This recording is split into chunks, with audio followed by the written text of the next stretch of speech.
अस्सलामु अलैकुम वरहमतुल्लाहि वबरकातुहू। इन्नल हम्दुलिल्लाह नहमदुहु व नस्तईनुहु व नस्तगफिरुहु व नऊज़ु बिल्लाहि मिन शुरूरि अनफुसिना व मिन सय्यिआति अमालिना। मन यहदिहिल्लाहु फला मुदिल्ल लहु व मन युद्लिल फला हादिय लहु। व अशहदु अल्ला इलाहा इल्लल्लाहु वहदहु ला शरीका लहु व अशहदु अन्न मुहम्मदन अब्दुहु व रसूलुहु सल्लल्लाहु तआला अलैहि व अला आलिहि व सहबिहि व सल्लम तस्लीमन कसीरा। या अय्युहल्लज़ीना आमनु तक़ुल्लाह हक़्क़ तुक़ातिही व ला तमूतुन्ना इल्ला व अंतुम मुस्लिमून।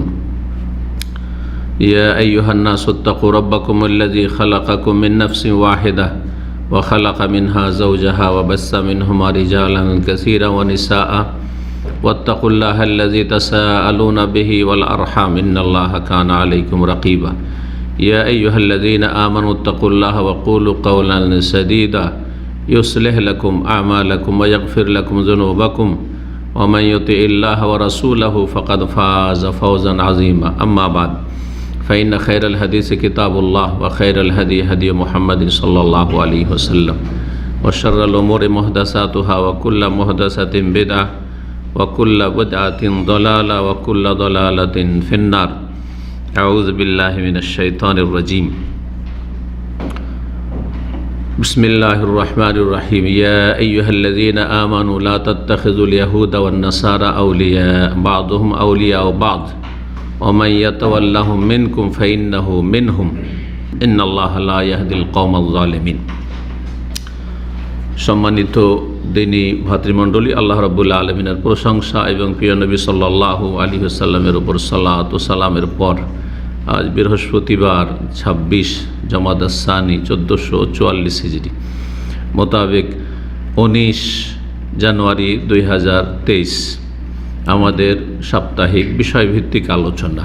আজকের বিষয় হচ্ছে বিজাতির অনুকরণ থেকে মুক্তির উপায়। কাফের বিজাতির অনুকরণ সম্পর্কে একটি আলোচনা এর আগে করেছি। তাতে তার ভয়াবহতা, তার ক্ষতিকর দিকগুলি, তার জন্য যে দুনিয়া আখেরাতে শাস্তি মুসলিমদের জন্য, এই সব বিষয়গুলি তুলে ধরেছিলাম। কিন্তু মুক্তির উপায় একটি গুরুত্বপূর্ণ বিষয়। কি করে মুক্তি লাভ করবে এই জাতি, ব্যক্তি, পরিবার, সমাজ, জাতি, মুসলিম বিশ্ব সকল স্তরে যে কাফেরদের বিজাতির গোলামিতে তারা নিমজ্জিত হয়েছে। ইল্লা মাশা আল্লাহ ইল্লা মান রাহিম আল্লাহ, আল্লাহ যাদের বিশেষ দয়া রেখেছেন তারা ছাড়া সকল স্তরে শুধু কাফেরদের গোলামি এবং তাদের অন্ধ অনুকরণ, তাদেরকে আদর্শ মনে করা, তাদের পথের পথিক হওয়া, এই যে বর্তমান অবস্থা, এতে থেকে মুক্তি লাভের উপায়। তাহলে তার আগে যে বিষয়টি আলোচনা করব সেটা হচ্ছে, শুধু মৌখিক বললে তো হবে না যে আমরা কাফেরদের বা আমাদের মুসলিম সমাজ, মুসলিম জাতি কাফের বিজাতিদের অনুকরণে ডুবে আছে। অনেকে বলবেন যে এটা আসলে মিথ্যা কথা, অবাস্তব কথা। তাহলে বাস্তবে হাতে নাতে আমাদেরকে সেই দিকগুলি তুলে ধরতে হবে, যেই দিকগুলি তুলে ধরলে স্পষ্ট হবে যে আমরা কীভাবে কাফেরদের গোলামিতে, বিজাতির অনুকরণে, বিজাতির অন্ধভক্তিতে কিভাবে আমরা মেতে উঠেছি। এই আজকের মুখ্য বিষয় এটি, আর তারপরে তাতে থেকে রেহাইয়ের পথ। কাফেরদের অনুকরণ বা কাফেরদের ভক্তি, এটি তাদের মিত্রতার বহিঃপ্রকাশ, তাদের সাথে বন্ধুত্ব, তাদের ভালোবাসার বহিঃপ্রকাশ। আর কাফেরদের বিজাতির অন্তর থেকে ভালোবাসা হারাম, বরং একটা স্তরে গিয়ে ঈমান নষ্ট হয়ে যাবে। অন্তরের ভালোবাসা যদি থাকে বিজাতির সাথে, তো ঈমান নষ্ট হয়ে যাবে, ঈমান দুর্বল হয়ে পড়বে। ঈমান দুর্বল হইতে হইতে এক সময় ঈমান নষ্ট হয়ে যাবে। ঢালাওভাবে আমরা বলব না যে কাফেরদের অনুকরণ করে তার ঈমান নষ্ট, কিন্তু ঈমান নষ্টের এই রাস্তা, ধীরে ধীরে ঈমান নষ্ট হয়ে যায়। সবাই একই স্তরের নয় বিজাতির অনুকরণের ক্ষেত্রে।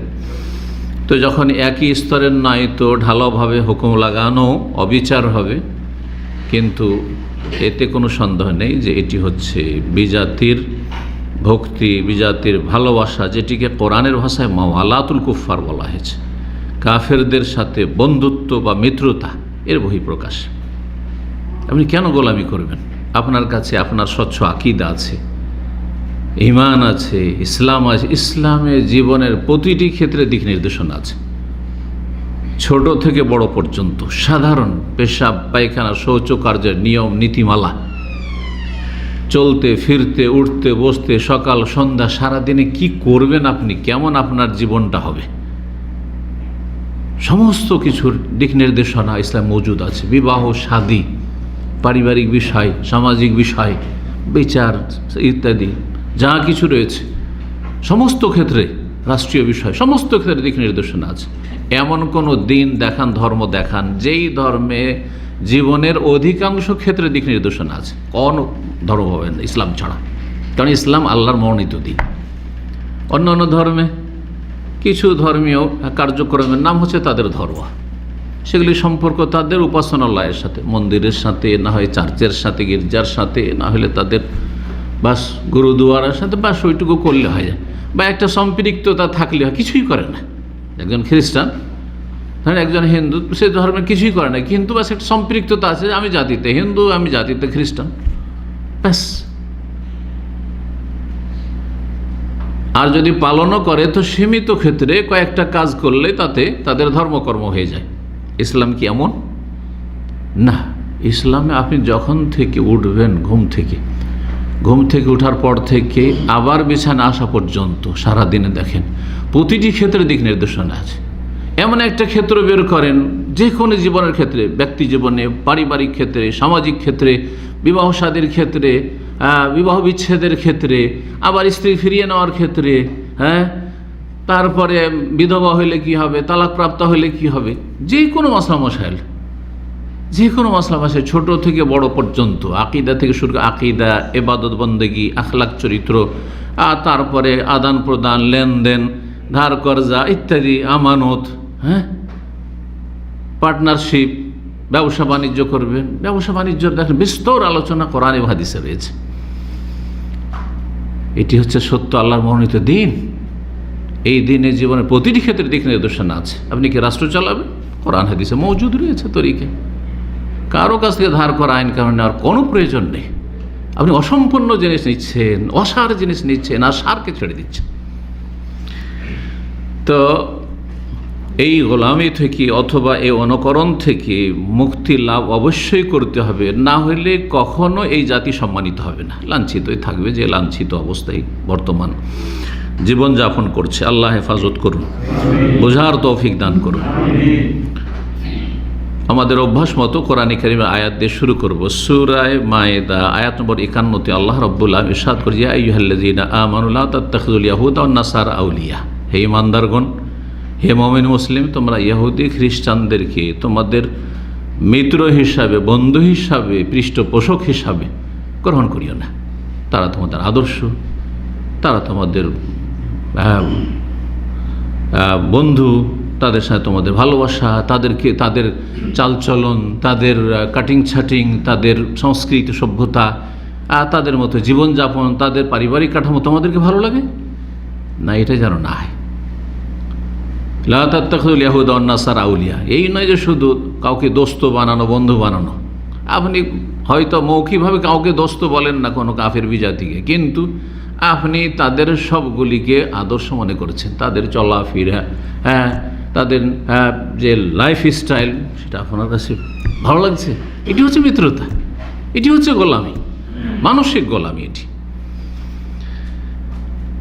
কারণ বাদম আউলিয়াও বাজ, তারা একে অপরের বন্ধু হইতে পারে, ইহুদি খ্রিস্টানের বন্ধু হইতে পারে, এক কাফের জাতি আর এক কাফের জাতির বন্ধু হইতে পারে। মুসলিম কখনো কাফেরের সাথে, বিজাতির সাথে বন্ধুত্ব স্থাপন করতে পারে না। ওমাইয়া তাওয়াল্লাহু মিনকুম, কেউ যদি তোমাদের মধ্য থেকে মুসলিম হওয়া সহ তাদের সাথে মিত্রতা স্থাপন করে, তাদের ভক্তি রাখে অন্তর থেকে এবং আদর্শ ভাবছে তাদেরকে, ফাইন্নাহু মিনহুম, সে তাদের দলে শামিল হবে। কত শক্ত ভাষা! তাদের দলভুক্ত, তুমি মুসলিম উম্মার দলের না, তাদের দলে চলে যাবে। কিন্তু এটা আবার বলছি তাফসীর, যে ঢালাওভাবে নয়, বরং আস্তে আস্তে ধীরে চলে যাচ্ছে, সরে চলে যাচ্ছে মুসলিম উম্মাহ থেকে, ইসলাম থেকে সরতে সরতে এমন হবে এই মিত্রতা তোমাকে একবার পুরোপুরি তাদের দলে ভর্তি করে দেবে। দলে ভর্তি হওয়াটা দুই রকম হয়, আংশিক না হয় পুরোপুরি। এমনি যেসব দলগুলি আছে সেসব দলের ক্ষেত্রে এরকম অনেক লোক আছে, কেউ আছে একবার পুরোপুরি ওই দলেরই লোক, তাই না? এসব রাজনৈতিক দল দেখছেন অথবা যে কোনো সংগঠন দেখছেন।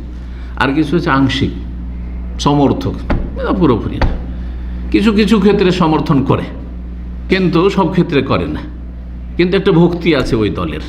জি, আংশিক ঠিক ওই রকমই বিষয়টি।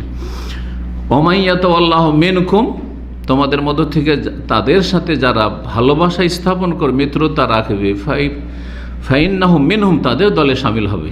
আর শুনে রেখো, ইন্নাল্লাহ লা ইয়াহদিল কওমাজ জালিমিন, এরা জালেম, আর জালেমদেরকে আল্লাহ কখনো সঠিক রাস্তা দেখায় না। আমরা তরজমা তাফসীর করতে গিয়ে অনেকে সীমিত তরজমা তাফসীর করি, মানে প্রশস্ত অর্থ যেটা সেটা করি, যার ফলে আল্লাহ হেদায়েত করবে না। হেদায়েত মানে শুধু ধর্মীয় হেদায়েত, মানে আখেরাতের বিষয়টি, হ্যাঁ এটা মুখ্য বিষয়, কারণ একদম মুসলিম জীবনে আখেরাত জান্নাতটা হচ্ছে মুখ্য বিষয়, এইটাই মেন টার্গেট। কিন্তু দুনিয়াকে উপেক্ষা করে কোনো ব্যক্তি বেঁচে থাকতে পারবে যে আমি রুজি রোজগার করব না, বিয়ে শাদী করব না, আমি বাড়িঘর তৈরি করব না, আমি আয় ইনকাম করব না, পারবে কেউ? অসম্ভব কথা। হ্যাঁ, আমি আমার সমাজকে এগিয়ে নেওয়ার চেষ্টা করব না, আমার দুনিয়াটাকে সুন্দর করার চেষ্টা করব না, আমি উচ্চ শিক্ষিত হব না, অসম্ভব কথা এটা। দুনিয়া নিয়ে চলতে হবে, কিন্তু আখেরাত দিনকে মুখ্য বানিয়ে আখেরাতটাকে এক নম্বরে সুন্দর করার চেষ্টা করতে, এটা হচ্ছে মুসলিম জীবন। রব্বানা আতিনা ফিদ দুনিয়া হাসানা ওয়া ফিল আখিরাতি হাসানা, আগে আখেরাত, ওয়ালাল আখিরাতু খায়রুল লাকা মিনাল উলা, দুনিয়ার তুলনায় আখেরাত তোমার জন্য অনেক উৎকৃষ্ট। তো ইন্নাল্লাহ লা ইয়াহদিল কওমাজ জালিমিনের একটা দিক হচ্ছে জালেম যারা, এইরকম যারা অপরাধী, যারা অন্যের গোলামিকেই তারা তৃপ্তির ঢেকুর নেই, ওতেই শান্তি পায় বিজাতির অনুকরণে, তাদেরকে আল্লাহ জালেম বলে আখ্যায়িত করেছেন। আর জালেমকে কখনো সঠিক রাস্তা দেখাবেন, হেদায়েত মানে সঠিক রাস্তা, উন্নতির রাস্তা দেখাবেন না, নেতৃত্বের রাস্তা দেখাবেন না যে দুনিয়াকে লিড করবে, দুনিয়া নেতৃত্ব দেবে, দুনিয়ায় শক্তিশালী হবে, দুনিয়ায় সম্মানিত হবে, সে রাস্তা দেখাবেন না। আর আখিরাতের পথে, দিনের পথে হেদায়েতের নয়, সুতরাং জান্নাতের রাস্তা পাবে না, জাহান্নামের রাস্তায় চলতে থাকবে। ইন্নাল্লাহ লা ইয়াহদিল কওমাজ জালিমিন। তাহলে সমাধান কি? যেহেতু আজকে এই গোলামি থেকে, অনুকরণ থেকে বিজাতির মুক্তির উপায় আল্লাহ কোরআনে কারিমের সূরা ইসরা, বনী ইসরা আয়াত নম্বর 8 বলেছেন, ছোট্ট আয়াত, আসা রব্বকুম আন ইয়ারহামাকুম, নিশ্চয়ই আল্লাহ রব্বুল আলামিন তোমাদের ওপর দয়া করবেন। আল্লাহ বলছেন আসা রব্বকুম, আশা মানে সম্ভবত হয়, আশা মানে নিশ্চিত হয়, কিন্তু আল্লাহর ক্ষেত্রে সম্ভবত নয় যে এই কাজটা করলে সম্ভবত এরকমটা হবে। সম্ভবত মানে কি? সন্দেহ আছে, তাই না?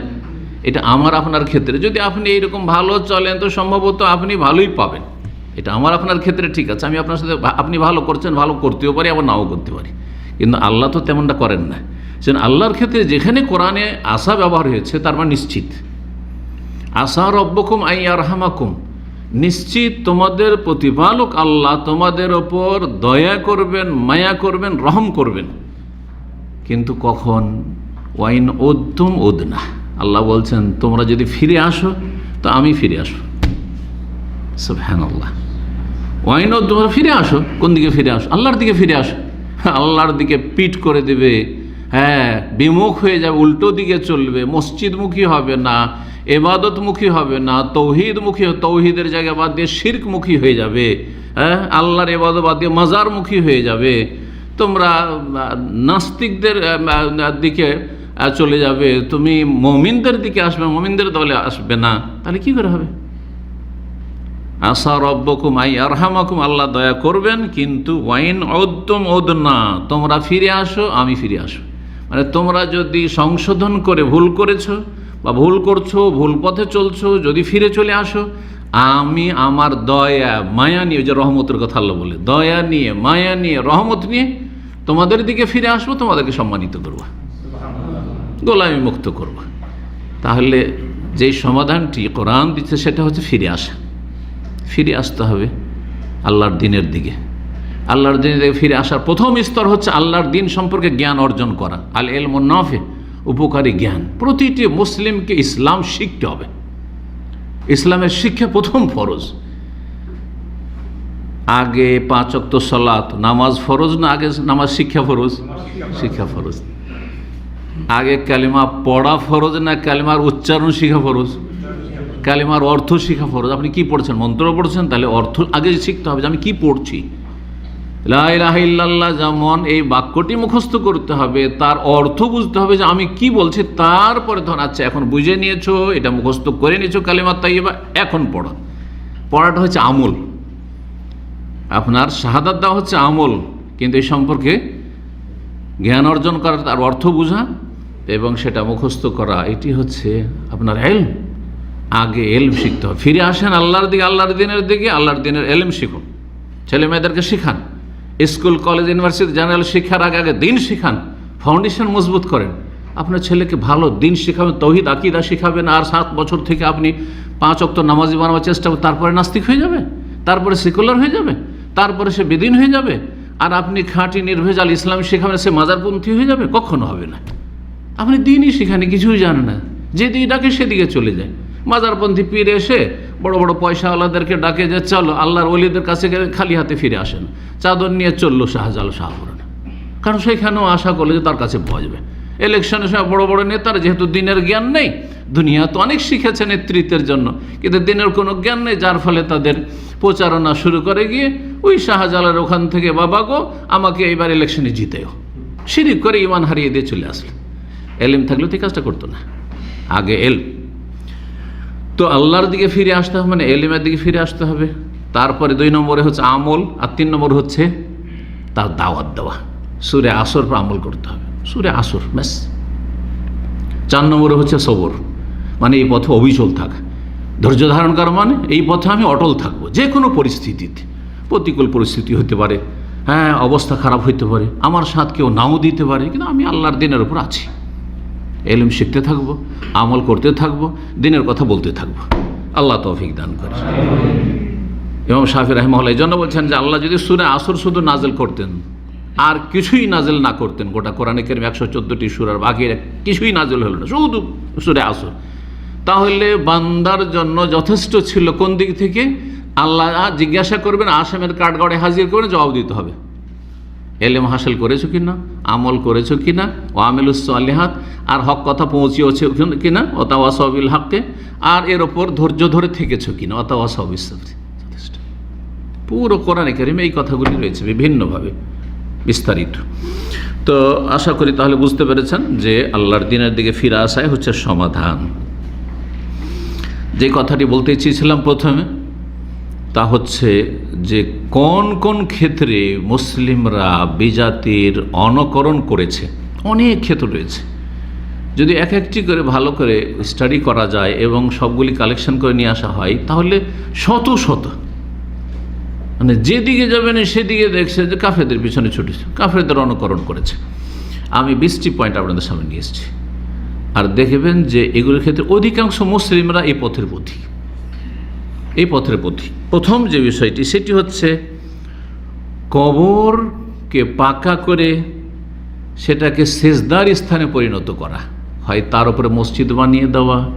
হ্যাঁ, আগে কবর, অলিয়া উলিয়ার মাজার, আর তারপরে তার উপর কী হয়েছে, মসজিদ তৈরি হয়েছে। আর না হলে মসজিদ আগে থেকে মসজিদের ভিতরে নেক লোকদের কী করা হয়েছে, কবর দেওয়া হয়েছে। আপনি দেখেন ভারত, বাংলাদেশ, পাকিস্তান ঘুরে দেখেন, অধিকাংশ বিদাতি মসজিদ, একমাত্র সেই আকীদা সালাফিদের মসজিদ ছাড়া বাকি সমস্ত মসজিদে ইল্লা মাশাআল্লাহ আপনি পাবেন যে কবর আছে, বারান্দা আছে, না হয় ভিতরে আছে, না হয় এই সাইডে আছে। এত বেশি এর প্রভাব ছিল যে কাজী নজরুল সাহেব তার জন্য সঙ্গীত বানিয়ে ফেলল। এত বেশি প্রভাবিত এই শিরকি আকীদাতে যে মসজিদের পাশে আমার কবর দিয়ে ভাই, মুয়াজ্জিনের আজান যেন শুনতে পায়, আজান শুনেই জান্নাতে যাবে। তো সোজা জি। তো মসজিদ বানানো কবরের ওপর বা কবর দেওয়া মসজিদে, এবং এই কবরের অতি ভক্তি তাজিম। কবর মুসলিমদের কবর, সেই কবরে পা দেব না, কবর হাঁটা চলা করব না, কবরের অবমাননা করব না, কিন্তু কবরকে পাকা করে দেব, কবরের উপরে ফুলমালা দেব, কবরের উপরে চাদর চড়াবো, হ্যাঁ। আর সেটাকে কবর বললে বেয়াদবি হয়েছে, সেটার নাম মাজার হইতে হবে, কারণ এগুলো আল্লাহর নেক বান্দাদের কবর। সবগুলি হচ্ছে কি অতি ভক্তি। অতি ভক্তি বেদাতির লক্ষণ। ধর্মের ক্ষেত্রে অতি ভক্তি হচ্ছে বেদাতি পথভ্রষ্ট লক্ষণ। আর দুনিয়ার ক্ষেত্রে যদি কি অতি ভক্তি দেখে আপনার সাথে, তো কিসের লক্ষণ? আমি এই দুটো কথা ওই 2000 সাল থেকে বলি, 99 থেকে বলে আসি, সাবধান। দুনিয়ার ক্ষতি থেকে বাঁচতে হয় তো বেশি ভক্তি কারো পছন্দ করবেন না। ট্রেনে বাসে যাচ্ছেন, ভাই চা খান, কফি খান, জবরদস্তি চকলেট খাওয়াচ্ছে, না খেয়েন না, রেখে দেন পকেটে। ভাই আমি কিছু খাই না বাইরে, শক্ত হন, নাহলে সব নিয়ে যাবে। একটি ঘটনা কিছুদিন আগে দেখলাম যে এক লোককে এমন ঘুমের ওষুধ খাওয়িয়েছে যে ও বেহুশের, ট্রেন ছেড়ে চলে গেছে, ইঞ্জিন আলাদা হয়ে গেছে, বগের মধ্যে পড়েই আছে 1 দিন 2 দিন ধরে। খুলনার কথা আমি পড়েছিলাম কিছুদিন আগে। তো রহস্য কি, বন্ধুত্ব পাতিয়ে তাকে কফি টফি খাওয়িয়ে তার সব কিছু, এমনকি প্যান্টটাও খুলে নিয়ে গেছে, হাফ প্যান্ট জাঙ্গিয়ে পড়ে আছে, জাঙ্গিয়ে আর একটা সেন্টু গেঞ্জি আছে গায়ে। হাউজুবিল্লাহ। ওই রকমই ধর্মের ক্ষেত্রে মানুষ শয়তান, জিন শয়তান, শিরকি আর বেদাতি আকীদার এই গোমরাহ মোল্লারা দুআতুন আলা আবওয়াবে জাহান্নাম, জাহান্নামের দিকে যারা ডাকছে, যারা ব্যক্তি পূজার দিকে, মাজার পূজার দিকে ডাকছে, যারা শিরকি ধর্মের দিকে ডাকছে ধর্মের নামে, তারা কিন্তু এইরকমই করছে। আপনাদের সব কিছু নিয়ে যাবে, কিছুই রাখবেন, আপনার জান্নাত যাওয়ার কোনো অবকাশ রাখবেন না শিরকি আকীদা ডুবিয়ে দিয়ে। যেমন এদিকে ধর্মগুরুরা, বেদাতি ধর্মগুরুরা ডাকছে, তেমনি দুনিয়ার ক্ষেত্রে যারা বিভ্রান্ত, নারী স্বাধীনতা, হ্যাঁ, নারী ক্ষমতায়ন, আর তারপরে নারী পুরুষ সমান, সহশিক্ষা, তারপর হেজাব করতে স্কুল কলেজ ইউনিভার্সিটিতে দেওয়া যাবে না, ভার্সিটিতে হেজাব কেন করবে, পর্দা কেন করবে, এরা সমস্ত হচ্ছে মানুষ শয়তান, মানুষ শয়তান। এরা, কথা বুঝতে পেরেছেন? এরা জাহান্নামে যাবে, এরা জাহান্নামে দলবলকে নিয়ে যেতে চায়, সবাইকে নিয়ে যেতে চায়। সুতরাং তাদের অনিষ্ট থেকে বাঁচতে হলে আমাদেরকে সজাগ হইতে হবে। দিনের ক্ষেত্রে যে স্তরগুলি বললাম, দিন শিখতে হবে, আমল করতে হবে, দাওয়াত দিতে হবে। বাতিলপন্থী যদি দাওয়াত দিতে পারে বিবস্ত্র হওয়ার, যে কাপড় পরতে দেবো না মহিলাদেরকে, তো আমরা দাওয়াত দেবো না ইসলামের? আরও বেশি দাওয়াত দিত, কারণ আমরা হকের দাওয়াত দিচ্ছি, ওহির দাওয়াত দিচ্ছি, আল্লাহ রাব্বুল আলামিনের দাওয়াত আমরা পেশ করছি। আল্লাহ রাব্বুল আলামিন তৌফিক দান করুন এই জাতিকে। তারপরে শুধু তাই নয়, কবর পাকা করে দিয়ে যাদেরকে নেক ওলি আউলিয়া বলা হচ্ছে তাদের পূজা শুরু করে দেওয়া, সেজদা করা, তাদের কাছ থেকে রোগের আরোগ্য তলব করা, ছেলে মেয়ে হয় না তখন ছেলে মেয়ে চাওয়া, ইত্যাদি দুনিয়ার মনের যতগুলি কামনা বাসনা হইতে পারে আল্লাহর কাছে না চেয়ে গায়রুল্লাহর কাছে চেয়ে ঈমান হারিয়ে দেওয়া। আর তারপরে জবাই করা, মাজারে গিয়ে জবাই করা, মানত করা, এবং দূর থেকে, হ্যাঁ, দূর থেকে ডাকা, ইয়া গৌস মাদাদ, ইয়া খাজা মাদাদ, ডাকে না, ডাকে না? জি হ্যাঁ। এক ইজিপশিয়ান মসজিদ নববী থেকে আমার ছাত্র জীবনে, আজকের থেকে 32-33 বছর আগে, আসর পরে এসে বাবুসাল্লাম দিয়ে ঢুকছি, আর বাবুসাল্লাম দিয়ে বেরোচ্ছে একটু মাতালের মতো, যে সুফিরা বলে যে ওদের ওয়াজ ঢাল হয়ে যায়, মানে বেহুশ হয়ে যায়, পাগলের মতো যেন বেরোচ্ছে, আর বলছে মাদাদ ইয়া রাসূল আল্লাহ, মাদাদ ইয়া রাসূল আল্লাহ। শিয়ারা মাদাদ ইয়া আলী, মাদাদ ইয়া হুসেন, গায়রুল্লাহকে ডাকছে না, ডাকছে না। তেমনই যারা মাজারপন্থী বেরেলবি, হ্যাঁ, রেজবি, তারা ইয়া গাউসা আজম মাদাদ আব্দুল কাদের জিলানী শাইয়ান লিল্লাহ, ইয়া খাজা মাদাদ, তাই না, দস্তগীর, আল্লাহ ছাড়া অন্যকে ডাকা। তো এই সমস্তগুলি কোথা থেকে শিখেছে? এইগুলি হচ্ছে বিজাতির অনুকরণ। কারণ এই রোগগুলি ইহুদি খ্রিস্টানদের মধ্যে বিদ্যমান তখনও ছিল, এখনও আছে। কথা বোঝা গেছে? ধর্মের নামে শিরক কুফরি করা, বরং মক্কার কাফেররা, তারা তো ইব্রাহিম আলাইহিস সালাম উম্মত বলতো না যে আমরা দ্বীন হানিফ, আমরা হচ্ছে খাঁটি ইব্রাহিমের অনুসারী, তারা বলতো না? আর কাবার চারিদিকে চত্বরে 360টা মূর্তির পূজা। ইব্রাহিমের ধর্মের নামে আলাইহিস সালাতু ওয়াস সালাম, ধর্মের নামে দেখেন মক্কায় কাবা ঘরে কি হচ্ছে? মূর্তি পূজা হচ্ছে। আর প্রাচীন যুগ থেকে দুটো পূজা চলে আসছে, এক খাড়া করে মূর্তি পূজা করা, প্রতিমা পূজা, আরেকটি হচ্ছে শুইয়ে দিয়ে দাফন করে কবর পূজা করা। এই জন্য নবী সাল্লাল্লাহু আলাইহি ওয়াসাল্লাম তার ইন্তেকালের 5 দিন আগে সিরাতুন নবীতে আলোচনা করেছে, 3 দিন আগে, এমনকি শেষ দিনেও বারবার করে এই কথাটি রিপিট করছেন। কি ছিল? লানাতুল্লাহ আল ইয়াহুদি ওয়ান নাসারা, ইহুদি খ্রিস্টানদের ওপর আল্লাহ লানত, অভিশাপ হোক, ধ্বংস হোক তারা, বা হয়েছে, সংবাদ দিচ্ছেন। কেন? ইত্তাখাযু কুবুর আম্বিয়া মাসাজিদা, তাদের নবীদের কবরগুলিকে তারা সেজদার স্থানে পরিণত করেছে, অতি ভক্তি করে তাদের ধর্মকর্ম নষ্ট করে জাহান্নামের রাস্তায় চলে গেছে, ওদের উপর আল্লাহর অভিশাপ নেমে এসেছে। মা আয়েশা বলছেন যে এটা কেন? নবী সাল্লাল্লাহু বারবার করে এই শেষ অবস্থায় অস্থির থাকে মানুষ, শারীরিক মানসিক দিক থেকে, হ্যাঁ, কিন্তু বারবার এই কথা কেন বলছে? ইউহাজ্জিরু মা সানাউ, ইহুদি খ্রিস্টানদের কুকর্ম থেকে, শিরকি কর্মকাণ্ড থেকে সতর্ক করছেন জাতিকে, তোমরা এই কবর পূজা করিও না। নবীদের কবরকে তারা, ওলিদের কবরকে কি করেছিল? মাজারে পরিণত করেছিল, তারা সিজদার স্থানে পরিণত করেছিল। তোমরা এই কাজ করিও না। ওয়াইন্নী আনহাকুম আন হাযা, আর হাদিস, আমি তোমাদেরকে বারণ করছি, সতর্ক নিষেধ করছি, খবরদার তোমরা এই করিও না। কিন্তু শুনেছে এই জাতি? শুনেছে? অধিকাংশ মানুষ, মেজরিটি ভারত, বাংলাদেশ, পাকিস্তানের মাজার পূজায় আকিদে বিশ্বাসী, ওলিয়া উলিয়া গৌস কুতুবের আকিদায়, শিরকি আকিদে বিশ্বাসী। সে মানে ওখানেই শেষ, কোনো কিছু কাজে আসবে না। তাহলে প্রথম যে কাফেরদের অনুকরণ, গোলামি, সেটা আকিদার ক্ষেত্রে। 2 নম্বর, লম্বা আলোচনা করতে পারছেন, একটি পয়েন্টই থেকে যাব। আর আপনাদের বলেছি 20টি পয়েন্ট, যদি এইটুকু করে বলি, যতটুকু বলে আসলাম, তাহলে 2 ঘন্টা লেগে যাবে, আমাকে সারতে হবে 1 ঘন্টায়। 2 নম্বর যে বিষয়টি, তা হচ্ছে বিজাতির যতগুলি উৎসব রয়েছে, সেসব উৎসবে মুসলিম জাতির মেতে ওঠা। মনে হচ্ছে না যেগুলি বিজাতি, ইহুদি, খ্রিস্টান, হিন্দুদের এগুলো উৎসব, এগুলো হচ্ছে মুসলিমদের উৎসব। মুসলিমরা ওইভাবে, বরং মুসলিমরা আরও বেশি এই ক্ষেত্রে উৎসুক, মুসলিমরা আরও বেশি এই ক্ষেত্রে উঠে পড়ে লেগেছেন না, এগুলো করতে হবে। কাফের মুশরিক বিজাতির যতগুলো উৎসব রয়েছে, যেমন ক্রিসমাস 25শে ডিসেম্বরে, কি যে আতশবাজি, আর কি যে অপচয়, আর কি যে মনে হচ্ছে যে তাদেরই ধর্মকর্ম, এটা গেল। তারপরে সামনে আসছে ফেব্রুয়ারিতে ভালোবাসা দিবস, ভালোবাসা দিবস, এই নোংরামির ভালোবাসা দিবস, যুবক যুবতীর বেগানার ভালোবাসা দিবস।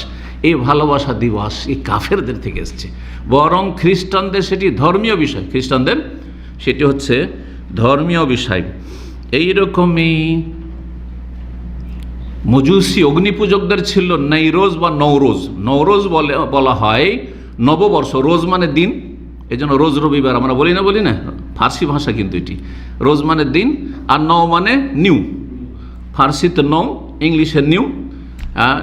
এটা হচ্ছে, এই জন্য আমাদের দেশের নিউ মুসলিমও বলে, আর আগের লোকেরা বলতো নও মুসলিম। এখন অনেকে বলে, বলে না যে অমুক নও মুসলিম, নও মানে নিউ, নতুন।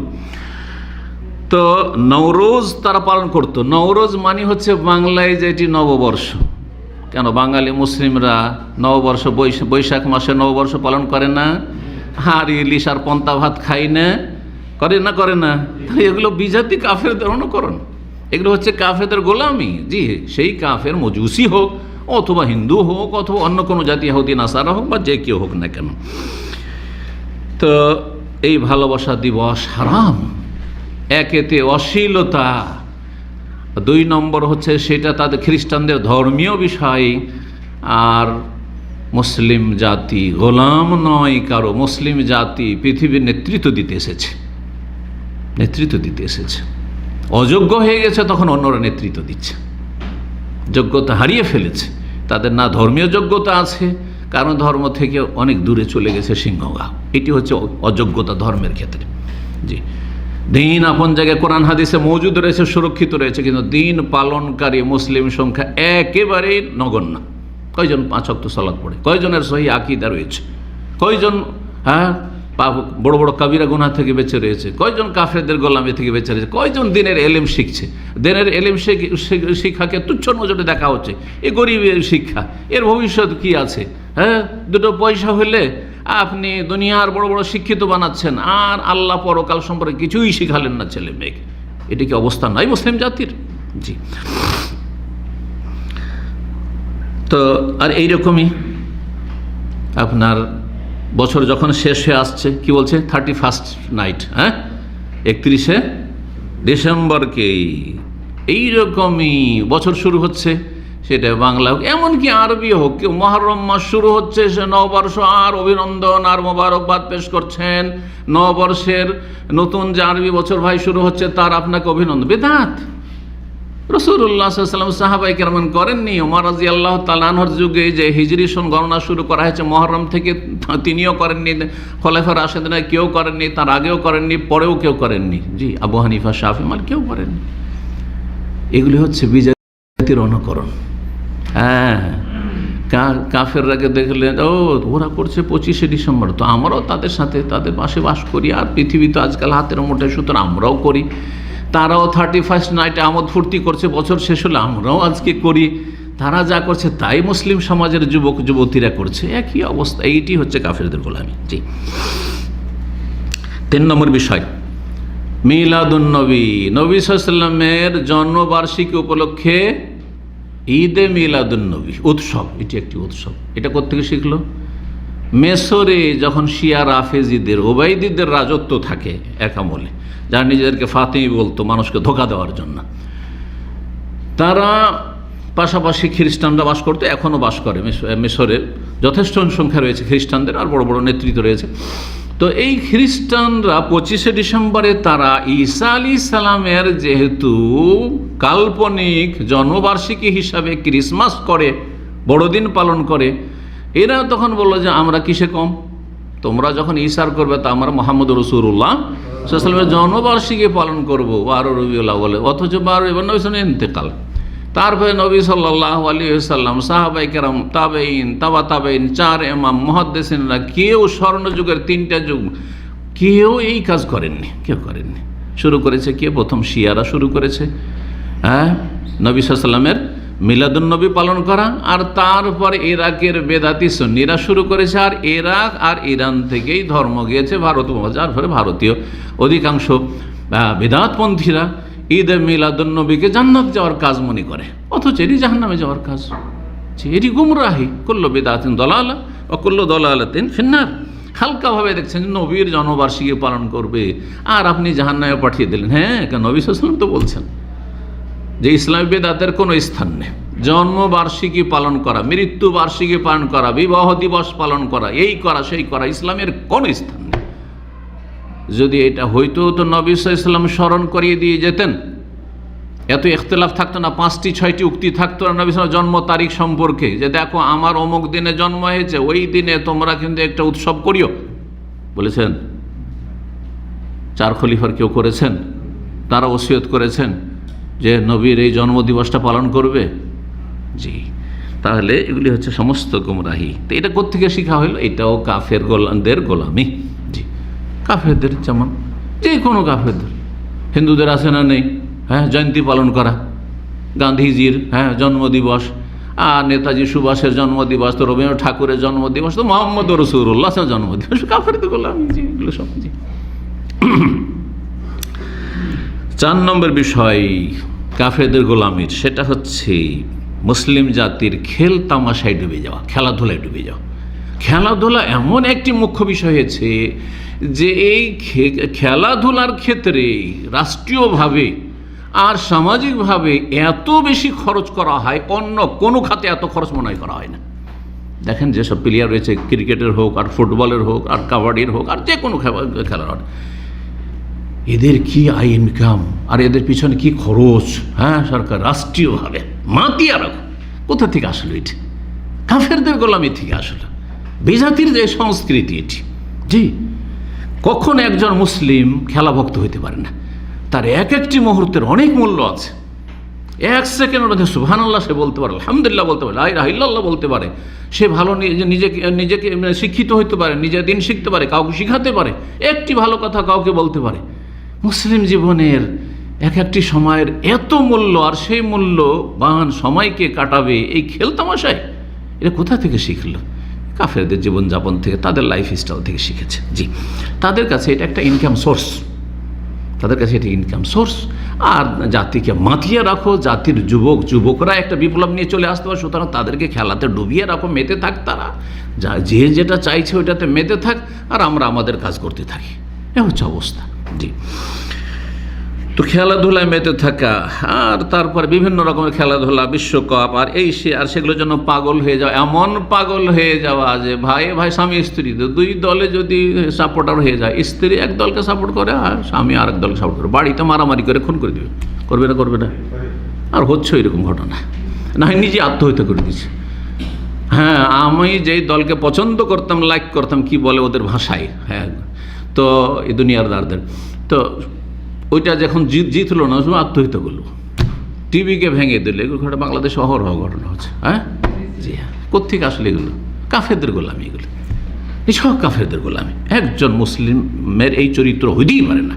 জি, 5 নম্বর যে বিষয়টি, সেটি হচ্ছে ছবি, প্রতিমূর্তি, এগুলিকে স্মৃতি করে রাখা।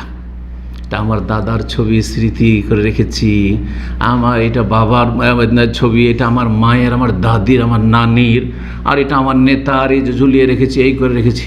এগুলো কোত্থেকে আসলে? এগুলো তাদের থেকে এসছে। জি, আর তারপরে সেগুলিকে স্মরণীয় করে রাখা বাড়িতে, আর তারপরে ধর্মশালায়। আল্লাহর মসজিদে এখন পর্যন্ত আলহামদুলিল্লাহ বেঁচে আছে যে মসজিদে মূর্তি ঝুলায়নি, বাকি সব জায়গায় ঝুলে গেছে, ঠিক না?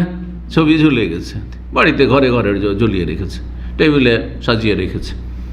আর আজকাল ভাবছে যে এভাবে তো আর সাজিয়ে না রাখলেও চলে, তো মোবাইলের মেমোরি ফুল আছে শুধু ছবিতে, যে কোনো কিছুর ছবি, যে কোনো কিছু, কোথাও গেল, কোনো গ্যাদারিং হলো, যা কিছু হোক না, ছবি আর ছবি, হচ্ছে না। কেন এই ছবির পাগল কেন এত? জি, এত ছবি সেভ রাখা, বিবাহ শাদীর ছবি, আর তারপরে আল্লাহ হেফাজত করুক, সেটা সৌন্দর্যের জন্য হোক, সাজিয়ে রেখে বাড়ি ঘরকে সাজানো কারো ছবি দিয়ে। রাস্তাঘাটে এই যে স্ট্যাচু যেটাকে বলা হচ্ছে, কি বলা হচ্ছে এটাকে? হ্যাঁ, স্ট্যাচু যেটা ইংলিশে বলা হচ্ছে, এই যে পাথর দিয়ে তৈরি করে, হ্যাঁ হ্যাঁ, জি, ভাস্কর্য, জি হ্যাঁ, ভাস্কর্য, জি হ্যাঁ, এগুলো কোত্থেকে আসলো? মুসলিম আবার রাস্তার মোড়ে, আর স্টেশনে, তো এই বাস স্ট্যান্ডে, তো অমুক জায়গায়, এই পার্কে এই ভাস্কর্য রাখবে, এটা কোথা থেকে এলো? কাফেরদের গোলামি থেকে এসছে, কাফেরদের থেকে এসব শিক্ষা এসছে।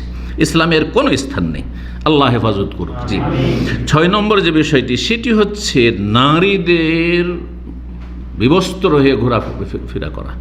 জি, উলঙ্গ অথবা অর্ধ উলঙ্গ আংশিক কিছু কাপড়, নামকে আসতে কাপড় আছে, যেমন নবী সাল্লাল্লাহু আলাইহি ওয়াসাল্লাম ভবিষ্যৎবাণী করেছেন, নেসাউন কাসিয়াতুন আরিয়াতুন মুমিলাতুন মাইলাত। এমন একটা যুগ আসবে, নারীরা হবে কাসিয়াত, কাপড় তো পরে থাকবে, কিন্তু আরিয়াতুন, উলঙ্গ থাকবে, কাপড় পরে বিবস্ত্র থাকবে, নাঙ্গা থাকবে।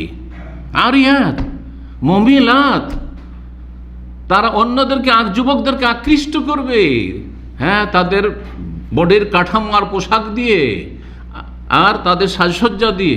মাইলাত, তারা যুবকদের দিকে আকৃষ্ট হবে। জি হ্যাঁ, রউসুহুন্না কাসনামাতিল বুখতিল মাইলাত, তাদের মাথার খোপা হবে এত উঁচা উঁচা, বখতি উটের ওই চূড়ার মতো, যেমন আমাদের ষাঁড়ের চূড়া, ষাঁড়ের চূড়াটা তো দেখেছেন, উটের চূড়া অনেকে দেখেন। ষাঁড় যখন হাঁটতে থাকে এইদিকে দল করে, ওই রকমই যারা উঁচা করে খোপা বেঁধে থাকে, হ্যাঁ, অথবা এত টাইট কাপড় পরে আছে যে তাদের বক্ষ, হ্যাঁ, ঝুলতে আছে, আর আকৃষ্ট করছে যুবকদেরকে। আউযু বিল্লাহি মিনাশ শাইতানির রাজিম। এগুলো কোত্থেকে আসলো? এগুলো বিজাতির সভ্যতা সব। এইগুলো লা ইয়াদখুলুল জান্নাহ, নবী সাল্লাল্লাহু আলাইহি ওয়াসাল্লাম বলছেন, সহিহ মুসলিমের হাদিস, জান্নাতে যাবে না এইসব মহিলারা যারা কাপড় পরেও বিবস্ত্র থাকে, জান্নাতে যাবে না। ওয়ালা ইয়াজিদনা রিহাহা, জান্নাতের সুগন্ধি পাবে না। ওয়াইন্না রিহা লা তুজাজ মাসিরাতে কাযা ওয়া কাযা, অথচ জান্নাতের সুগন্ধি 40 বছরের দূরত্ব থেকে পাওয়া যায়। তার মানে এই নয় যে তারা কাফের হয়ে যাবে, কিন্তু এটা হচ্ছে কুফরির পথ। জান্নাতে যাবেন না একদল হবে যদি তাদের ঈমান ঠিক থেকে থাকে, এখন ঈমান নষ্ট হয়নি, এই পর্যায়ে পৌঁছেনি একেবারে, তাহলে প্রথমখানে জান্নাতে যেতে পারবে না। তাদের তৌহিদ ঠিক আছে, সহি আকীদার ঘরের মেয়ে, 5 ওয়াক্ত নামাজি মেয়ে, কিন্তু বেহায়া বেপর্দা এভাবে চলাফেরা করেছে, হ্যাঁ, তাহলে প্রথমখানে জান্নাতে যেতে পারবে না। কঠিন শাস্তি, জাহান্নামের সম্মুখীন হবে, তারপরে সাজা শাস্তি খেটে তখন জান্নাতে যাবে। আর না হলে যদি এমন হয়ে যায় যে না ইসলামকে তুচ্ছ তাচ্ছিল্য করে, এই সব মোল্লা মসজিদ এসবে মানি না, ধর্মকর্ম আমি করি না, হ্যাঁ, এটাই হচ্ছে সব পাশ্চাত্য সভ্যতাই হচ্ছে সভ্যতা, তাহলে ঈমান হারিয়ে দিয়েছে, তাহলে ঈমান ভঙ্গ করে। সুতরাং ওয়ালা ইয়াদখুলুনা জান্নাহ, কোনোদিন জান্নাতে যাবে না, যদিও মুসলিমের মেয়ে, মুসলিমের স্ত্রী। জি, তো এই বেহায়া বেপর্দা হয়ে চলাফেরা করা, তারপরে নতুন নতুন মডেল আসা। আচ্ছা, ওই হাদিসের ব্যাখ্যাটা কি বুঝলেন? যে কাপড় পরেও তারা উলঙ্গ থাকবে। এটা দুই রকমভাবে হইতে পারে।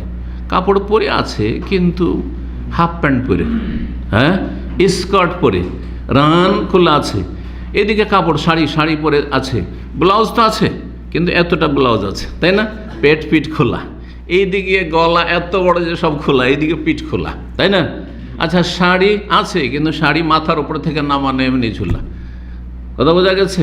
ওড়না আছে কিন্তু এমনি গলায় ঝুলছে, মাথায় নেই, চেহারা খোলা, মাথা খোলা, চুল খোলা, সবই খোলা, কথা বোঝা গেছে। এটা একটা। আর একটা হচ্ছে যে কাপড় হয়তো গোটা শরীর আছে কিন্তু এত টাইট কাপড় বা এত পাতলা কাপড়, এত টাইট কাপড়, জিন্স প্যান্ট পরে আছে, টি শার্ট পরে আছে।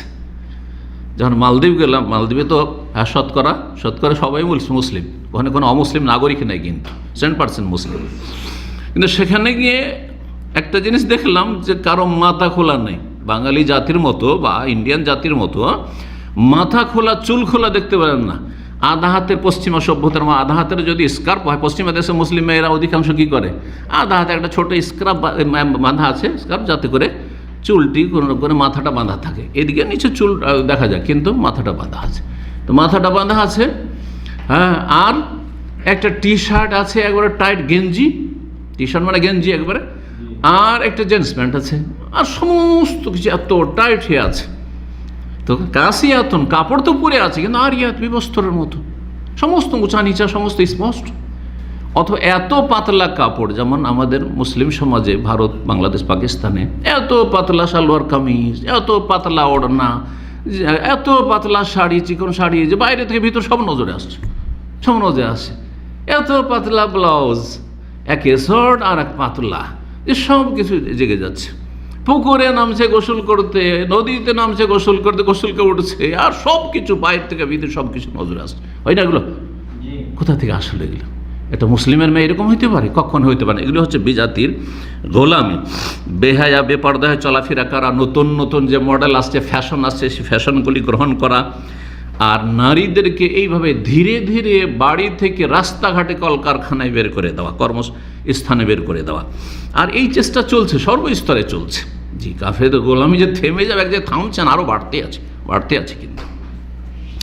7 নম্বর যে বিষয়টি, সেটা হচ্ছে যে বিভিন্ন যেসব ঘোরাফেরা বিনোদনের স্থান রয়েছে, যেমন বিচ, সমুদ্রের আশেপাশে, তারপরে পার্ক, হ্যাঁ, আর যেসব জায়গায় ঘোরাফেরার জায়গা হইতে পারে, সেসব জায়গায় উলঙ্গ, অর্ধ উলঙ্গ হয়ে স্বাধীনভাবে নর নারী চলাফেরা করা, কোনো দোষের কথা নেই। সেখানে গিয়ে নারী পুরুষ একসাথে বিচে গোসল করছে। আর যদি পার্কে যান, আউযুবিল্লাহ, পার্কে ওয়া খালাকনাকুম আজওয়াজা, আল্লাহ বলছেন তোমাদের জোড়া জোড়া সৃষ্টি করেছি, ওই জোড়া ছাড়া দেখতেই পাবেন না, মনে হয় খুব ভালো মানুষ পাবে, এরকম পাওয়া মুশকিল যে একা আছে। বুঝতে পারছেন কথা না? পারছেন না? পার্কে গেলে আলহামদুলিল্লাহ, সৌদি আরব আলহামদুলিল্লাহ সবথেকে পাক আছে। অন্য দেশে চলে যান, ভারতে চলে যান, বাংলাদেশ চলে যান, পাকিস্তানে চলে যান, পার্কে যান, দেখবেন যে জোড়া জোড়া পড়ে আছে। এটা জঙ্গলে একটা ঝাড়ের আড়ে একটা ছেলে, একটা যুবক, এক যুবতী পড়ে আছে, উল্টো পাল্টা হয়ে পড়ে আছে না নেই? সেখানে যদি আপনি ছেলে মেয়ে নিয়ে ঘুরতে যান, আপনার ছেলে মেয়ের চরিত্র খারাপ হয়ে যাবে, বরবাদ হয়ে যাবে আপনার ছেলেমেয়েরা। কারণ এরা কচি কাঁচা, যা কিছু দেখবে তার নকশা হয়ে যাচ্ছে এইখানে। আল্লাহ হেফাজত করুন, আল্লাহ হেফাজত করুন। তো এই যে মানুষকে দেখে লজ্জা না পাওয়া, বেহায়া বেপরদা চলাফেরা করছে, কোনো লজ্জা নেই। এগুলো এসছে কাফেরদের গোলামি থেকে। কাফেররা এভাবে চলাফেরা করে, ইহুদি নাসারা, সুতরাং আমরাও তাদের মতো লেবাস পোশাকে চলাফেরা করব। কেউ যদি একটু সমাজের লজ্জায় বা দেশে একটু পারিবারিক লজ্জা আছে, কে চিনে নেবে, বোরখাটা পরে গেল এয়ারপোর্টে, আর তারপরে খুলে ফেললো। অনেকে এরকম করছে। যখন ইউরোপের সফর করে, বাংলাদেশ থেকে ধরেন একটা মুসলিম পরিবার, ইল্লা মাশাআল্লাহ ভালো মানুষগুলো আছে, কিছু ভালো মানুষ, খুবই কম, তাদের সাথে করলো কি সাথে সাথে ব্যাগে ভরে নিল। বিভিন্ন আরব দেশ থেকে এরকম হয়, আমি দেখেছি এরকম। প্রথমখানে দেখলাম যে কালো কালো বেশ কিছু বোরকা দেখলাম, অনেক আগের কথা বলছি, এটা শুরু হয়েছে 30 বছর আগেও, তখনও দেখেছি। তো আমি শুনিয়েছিলাম যে এরকম নাকি হয়, বোরখা পরে উঠে আর তারপরে তখন ল্যান্ডিংয়ের সময় আর বোরখা খুঁজে পাওয়া যায় না।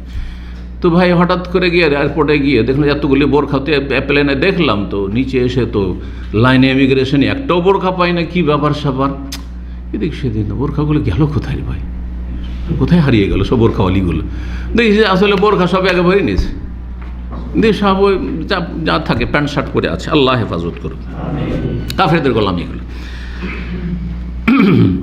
8 নম্বর, সেটা হচ্ছে অশ্লীল গান বাজনা, সিনেমা, থিয়েটার, আর তারপরে নোংরা ছায়াছবি দেখা। আজকাল মোবাইলে খারাপ ছবি, ব্লু ফিল্ম, আর যেসব নোংরা ছবি হতে পারে অশ্লীলতা যাতে ছড়ায়, বিভিন্ন সিরিয়াল ইত্যাদি, এগুলি মুসলিম সমাজে যে ব্যাপক আকার ধারণ করেছে আপনারা জানছেন। এসব এগুলো যেগুলো মানুষের চরিত্র নষ্ট করে দিচ্ছে, পরিবার নষ্ট করে দিচ্ছে, যেসব চ্যানেলগুলি, এগুলি সব কাফের বিজাতির অনুকরণ। যে কাফেরদের সেই সব সভ্যতা, মুসলিমদের ঘরে ঘরে টিভি রেখেছেন, আপনার ছেলে মেয়ে খারাপ হয়ে যাচ্ছে, আপনার স্ত্রী খারাপ হয়ে যাচ্ছে, পরকীয়া সম্পর্কে একটা সিরিয়াল দেখলো, আর তারপরে ওখান থেকে আপনার স্ত্রী কুশিক্ষা নিল যে আমি ওই রকম করি, তাহলে আউযুবিল্লাহ, আপনার মেয়ে ওখান থেকে কুশিক্ষা নিল। জি, আল্লাহ হেফাজত করুন। 9 নম্বর, সেটা হচ্ছে নারী পুরুষের অবাধ মেলামেশা, বেহায়া বেপর্দা চলাফেরা করা, অবাধ মেলামেশা, তা একসাথে পাশাপাশি চার, এখানে একটা যুবতী, এখানে যুবক, পাশাপাশি, মনে হচ্ছে যে ভাই বোনও এরকমভাবে বাড়িতে বসে না, এভাবে চাকরি করছে, দেখছেন না? জি হ্যাঁ। তো আল্লাহ হেফাজত করে এসব থেকে, কি যে অশ্লীলতা ছড়াচ্ছে। তারপরে মহিলারা মাহরামের ধার, আরে মাহরাম লাগবে মানে তার মানে আমি তো ছোটো হয়ে গেলাম, আমার জন্য একজন পুরুষ লাগবে, তাহলে আমি জার্নি করতে পারবো। ঢাকা থেকে চললো কোথায় চিটাগাং, কোথায় চললো দিনাজপুর, চললো কোথা থেকে কোথায়, এক দেশ থেকে আরেক দেশ, একাই সফর করছে, সব কিছু একাই করছে। আর তাদের অজুহাত কি? এটা হচ্ছে স্বাধীনতা, নারী স্বাধীনতা। আমাদেরকে গোলাম বানিয়ে রাখবেন যে আমাদের একটা মাহরাম বাপ লাগবে, না হয় স্বামী লাগবে, না একটা ছেলে লাগবে, তাহলে সফর করতে পারবো। এসব মানি না, বলছে না আজকাল মহিলারা। কাফেরদের গোলামি, এগুলো কাফেরদের গোলামি মগজে ঢুকে গেছে। জি, মগজে ঢুকেছে। মিডিয়া যেহেতু তাদের পক্ষে কাজ করছে, কুফরি শক্তির পিছনে পক্ষে কাজ করছে, যার ফলে মুসলিমদের মগজ ধলে হয়ে যাচ্ছে। যদি দিনের জ্ঞান মজবুত না থাকে, দিনের জ্ঞান নেই তো তাকওয়া কোথা থেকে আসবে, আল্লাহর ভয় কী করে আসবে, পরকালে চিন্তা কী করে আসবে, যার ফলে এ হচ্ছে অবস্থা। অনেক সময় বাপ মা অভারও পারছে না, চেষ্টা করেছে ছোট থেকে, কিন্তু ওই যে ভার্সিটি পড়াইতে হবে, কলেজে পড়াইতে হবে, মেয়েকে পড়াইতে গিয়ে আর হাত ছাড়া এমন হয়ে গেল, আর ফিরিয়ে নিয়ে আসতে পারলো না। সেখান থেকে নারী স্বাধীনতা, কারণ সেখানে ছিল নারী স্বাধীনতা। জি, আর এই স্বাধীনতার নামে কত যে ধর্ষিতা হচ্ছে, আর কত যে যৌন হয়রানির শিকার হচ্ছে, আল্লাহ হেফাজত করুক। আর যদি নাই হয় তো একসময় হবে, আর একজন যদি না হয় তো আরও 10 জন হচ্ছে, 1000 জন হচ্ছে। এটা চলবে না যে আমি তো কোনোদিন হইনি, ভার্সিটি পড়ে এত পড়া পড়লাম, কিন্তু কখনো তো আমার যৌন হয়রানির শিকার আমি হইনি। হ্যাঁ, তুমি হওনি, তোমার মতো 1000 এরকম হয়েছে। জি, যার ফলে এই অশ্লীলতার রাস্তাগুলি এইভাবে প্রশস্ত হয়ে গেছে। 10 নম্বর, সেটা হচ্ছে মুসলিম কিন্তু দাড়ি রাখা বড় লজ্জার বিষয়। দাড়ি রাখবেন না, দাড়ি মুন্ডন করা। মুসলিম সমাজ একসময় জানতো না যে দাড়ি মুন্ডন করে মুসলিম, কীভাবে ধীরে ধীরে ধীরে এখন আসল হচ্ছে যে দাড়ি থাকবে না। আর যদি দাড়ি থাকে কারো, তোর দিকে তাকাবে কে রে? শতকরা একটাও দাড়িওয়ালা পাই না, তো তাকাবে না সবাই? 99টা বিনা দাড়ির, একটা হচ্ছে দাড়িওয়ালা, তখন ওদের তাকাচ্ছে যেটা কোত্থেকে। আর যদি বড় দাড়ি হয় তাহলে গোটা এয়ারপোর্টের লোক সব তাকাচ্ছে। হ্যাঁ, শুধু অমুসলিম না, মুসলিমরাও তাকাচ্ছে। গোটা বাস স্ট্যান্ড, ট্রেন, যেখানে যাবেন, এত লম্বা দাড়িওয়ালাটা কে রে? মানে আপনি যেন আজব হয়ে গেছেন। বাদাল ইসলাম গরিবান ও সায়াউদ গরিবান, ভবিষ্যৎ করে ইসলাম আগন্তুক হয়ে শুরু হয়েছে, সূচনা হয়েছে, আবার একসময় আগন্তুক হয়ে। মক্কায় আগন্তুক ছিল, মক্কার করে কী রে পাগল হয়েছে নাকি, কি বলছে রে, ওই রকম হয়ে শুরু হয়েছে। আর এখনও এরকম শুরু হয়েছে, কী রে এবার কোত্থেকে আসলো এত বড় দাড়ি? হ্যাঁ, এ কোত্থেকে আসলো আবার মোল্লাজি? হ্যাঁ, আল্লাহ হেফাজত করুক। আর তারপরে নারীদের সদৃশ্যতা, নারীদের সদৃশ্য।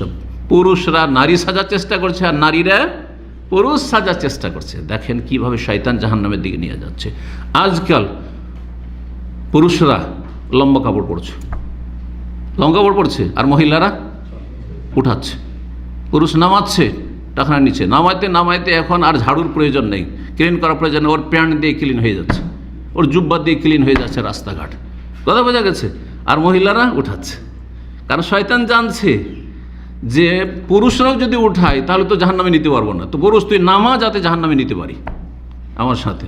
আর মহিলা তুই যদি নামিয়ে পড়িস তাহলে তো জান্নাতে নিতে পারবো না, তো তুই উঠা কাপড়, ছোটো কর। কথা বোঝা গেছে? মহিলাদের কাপড় দেখেন টাইট আর টাইট, আর পুরুষদের ঢিলা ঢিলা। দেখেন কত ঢিলা ঢিলা আপনার জ্যাকেট পরছেন, ঢিলা জামা কাপড় পরছেন, হ্যাঁ সব ঢিলা। পুরুষদের কাপড় সব ঢিলা, কিন্তু মহিলারা টাইট পরতে হবে। কারণ যত টাইট পরবে তত আকর্ষণ হবে, আর তত শয়তান খুশি হবে, আর যত শয়তান খুশি হইতে পারবে আর শয়তানের অনুসারী বানাবে, তত বেশি জাহান্নামে দলবল নিয়ে যেতে পারবে। জি, ইন্নামা ইয়াদু হিজবাহু লিয়াকুনু মিন আসহাবিস সাইর। আল্লাহ কোরআনে বলছেন যে শয়তান সবসময় তার দলবলকে আহ্বান করতে আছে, ডাকতে আছে, যাতে করে শয়তান তাদের সকলকে নিয়ে জাহান্নামী হইতে পারে। জাহান্নামে একা যাবে না শয়তান। কীভাবে এই মানুষ শয়তান আর জিন শয়তানের সর্বস্তরে ষড়যন্ত্র চলছে, আল্লাহ হেফাজত করুক থেকে। আর এটাকে কি বলা হচ্ছে? এটার নাম সভ্যতা। এর নাম সভ্যতা। নারীদের এইভাবে চলাফেরা সভ্যতা। স্মার্ট মানে হচ্ছে দাড়ি ছাড়া হইতে হবে। এখন একজন মুসলিম দেশে হোটেলে চাকরি নিতে যাবে, দাড়ি, তোমার চাকরি নেই, যাও দাড়ি ফেলে এসো, নাহলে চাকরি নেই। হ্যাঁ, রেস্টুরেন্টে নেই চাকরি, কথা বোঝা গেছে? আপনার ফাস্ট ফুডের দোকানে নেই চাকরি। বাস্তব সত্য না এগুলো কোনো বাড়াবাড়ি কথা বলছি। তাহলে কেন এই মেজাজ কোত্থেকে তৈরি হলে? কাফেরদের গোলামি থেকে তৈরি হয়েছে, কাফেরদের অন্ধকরণ থেকে তৈরি হয়েছে। কেন আপনার বাড়িতে আপনার স্ত্রী কেন মাথা মুন্ডন করতে বলেন না? সেখানে কি করে আপনার স্ত্রী বড় বড় চুল রাখতে পারছো? আর একটি লোক দাড়ি রাখলে আপনার দাড়ি পড়ে যাবে খাবারে, আর সেটা দ্বারা ক্ষতি হবে। এই শয়তান কোথা থেকে শিখালো এটা? আল্লাহ বুঝার তৌফিক দান করুন, এবং মুসলিম জাতিকে এখনও তাদের জ্ঞান চক্ষু দিয়ে চিন্তা করার আল্লাহ রাব্বুল আলামিন দেখার তৌফিক দান করুন। 11 নম্বর যে বিষয়টি, সেটি হচ্ছে সত্যকে গালমন্দ করা, তুচ্ছতাচ্ছিল্য করা। ইসলাম সম্পর্কে বিভিন্ন রকমের যে বিষোদ্গার দেখছেন, কাফেররা তো করছে, মুনাফিক মুসলিম সমাজের নাস্তিক সমাজ করছে না? কখনো কুরবানির বিরুদ্ধে এত পশু জবাই করে লাভ কি? কখনো হজের বিরুদ্ধে এত টাকা খরচ করে লাভ কি? কখনো হিজাব পর্দার বিরুদ্ধে বিষোদ্গার। এগুলি কোত্থেকে আসলো? মুসলিমদের সন্তানরা আজকে মুনাফিক হয়ে কাফেররা যে কাজটা করতো সেই কাজটা এরাই করছে। আর কাফেরদের মুখ খোলার কোনো প্রয়োজন নেই, মুসলিমরাই করছে। আমাদের মুসলিম সমাজের এক শ্রেণীর লোকেরাই করছে। তারপরে তাদেরকে নিয়ে হাসি মজাক করা, হ্যাঁ, ঠাট্টা মশকরা করা, উপহাস করা। যেমন পুরুষদের কাপড় টাকনার নিচে পড়তে হবে, তাই না? এটা হচ্ছে আজকাল আসল। কেউ টাকনার ওপরে যদি কেউ কাপড় পরে, দেখেছেন তাকে নিয়ে টিটকারি মারে, উপহাস করে। কিরে, কখন থেকে তুই লাদেন হয়ে গেছিস রে? আর না হয় কখন থেকে বলবে তুই জঙ্গি হয়ে গেছিস রে? হ্যাঁ, কখন থেকে তুই চরমপন্থী হয়ে গেছিস রে? ইংরেজ আমলে শুনতাম, ইংরেজ আমলের ইতিহাস পড়েছি আমি, যেহেতু ব্রিটিশের। ভারতে তারা চিনত যে ওয়াহাবি কারা, যারা আমাদের বিরুদ্ধে আন্দোলন চালাচ্ছে আমাদেরকে তাড়ানোর জন্য। তো চেনার জন্য তারা দুটো লক্ষণ দেখত, এই দুটো থাকে তাহলে জানতে হবে যে এরা আমাদের চরম শত্রু। একটি হচ্ছে টাকনার ওপরে একবার নিষ্পুষ শাক পর্যন্ত উঠা কাপড়, হ্যাঁ, তাদের পায়জামা আর লুঙ্গি উঁচা হয়ে থাকবে, টাকনার কাছেও নিয়ে যাবে না, একবারে পায়ের অর্ধে হাঁটু আর আপনার টাকনার মাঝামাঝি কাপড়। যদি উঁচা কাপড় দেখতো তাহলে বলছে এটা দুশমন ওয়াহাবি আছে আমাদের, এরে আমাদেরকে উৎখাত করার চেষ্টা করছে। আর একটি হচ্ছে বড় দাড়ি, হ্যাঁ, দাড়িতে হাত লাগায় না, যদি দেখে তাহলে সাইজ করা দাড়ি নাই, তাহলে একেবারে পাক্কা আছে। তখন তাদেরকে কালাপানি পাঠাতো। কালাপানির কথা পড়েছেন আপনারা যারা ইতিহাস পড়েছেন, হ্যাঁ, ওই সেই রঙ্গন কালাপানি পাঠাইতো তাদেরকে। আপনার আল্লাহ হেফাজত করুন রব্বুল আলামিন কাফেরদের অনিষ্ট থেকে। তারপরে কেউ যদি এইরকম ইসলামিক পোশাক পরে, ইসলামিক পোশাক টাকনার উপরে পরে, আর তার সাথে দাঁড়িয়ে আছে, তাহলে বলে যে কখনো জঙ্গি, কখনো বলে এরা হচ্ছে অসভ্য, বিভিন্ন ভাষা, এদের সংকীর্ণ মোনাইরা, আর এরা হচ্ছে চরমপন্থী, এসব তখন আমাদেরকে টাইটেল দেয় না? জি হ্যাঁ। 12 নম্বর যে বিষয়টি, সেটা হচ্ছে ধর্ম নিরপেক্ষতা, সেকুলারিজম। ধর্ম মানব জীবনের সমস্ত জায়গা থেকে ধর্মকে দূরে সরিয়ে দেওয়া।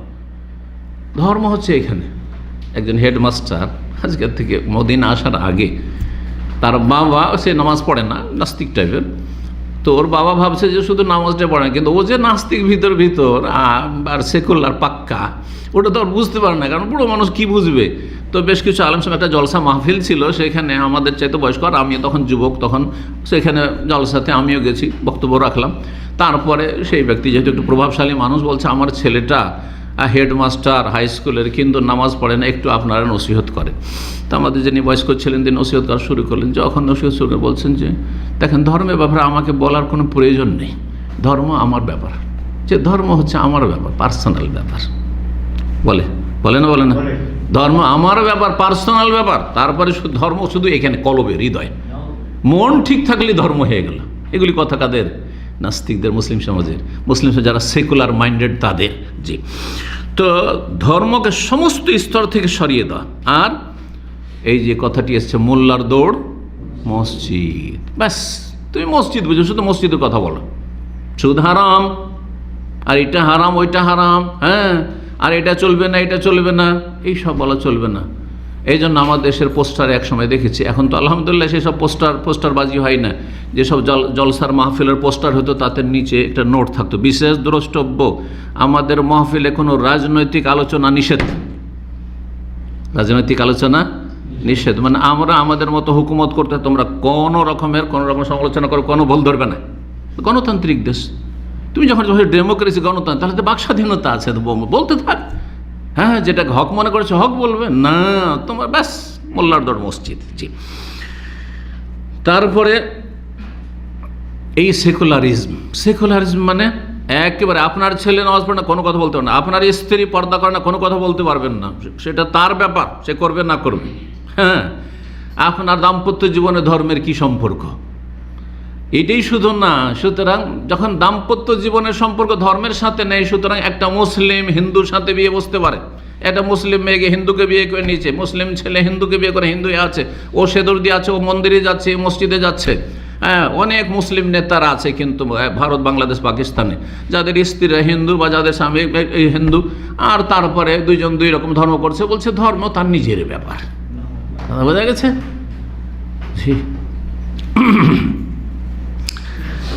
এগুলো কাফের থেকে এসছে, যে ধর্ম জীবনের কোনো ক্ষেত্রের সাথে সম্পর্ক রাখে না, শুধু মনের সাথে সম্পর্ক ধর্মের, আর খুব বেশি হলে ব্যক্তি জীবনের সাথে সম্পর্ক, আর অন্য কোনো কথা বলবে না।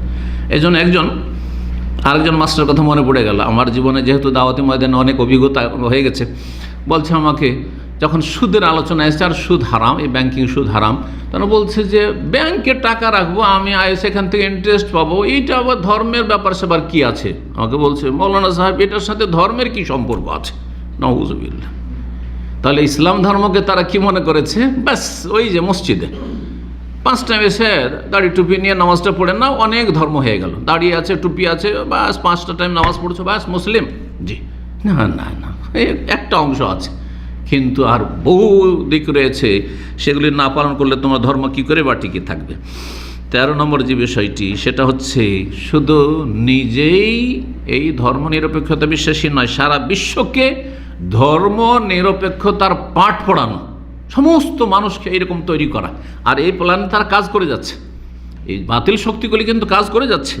মন মানসিকতা এরকম তৈরি হয়ে গেছে, ধর্ম নিরপেক্ষতার, ধর্মের সম্পর্ক নেই দুনিয়ার সাথে, দুনিয়ার মতো করতে থাকেন, যে যেমন করতে থাকেন, রাজনীতি করছেন, সেখানে আবার ধর্মে কর্মে কী হচ্ছে, যত দুর্নীতি করতে পারেন, যত বেইমানি করতে পারেন, যত মিথ্যা কথা বলতে পারেন, আর মানুষকে ধোঁকা দিয়ে যত ইলেকশন লড়তে পারেন, ব্যাস এটা হচ্ছে সফলতা, এটা হচ্ছে সফলতা।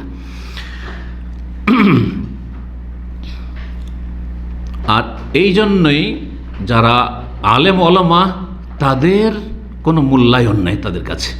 যারা দুনিয়াদার মানুষ, নিছক পয়সাও আছে, দুনিয়া আছে, আর ক্ষমতার দাপট আছে, তাদের কাছে আলেমদের 4 পয়সা মূল্য নেই।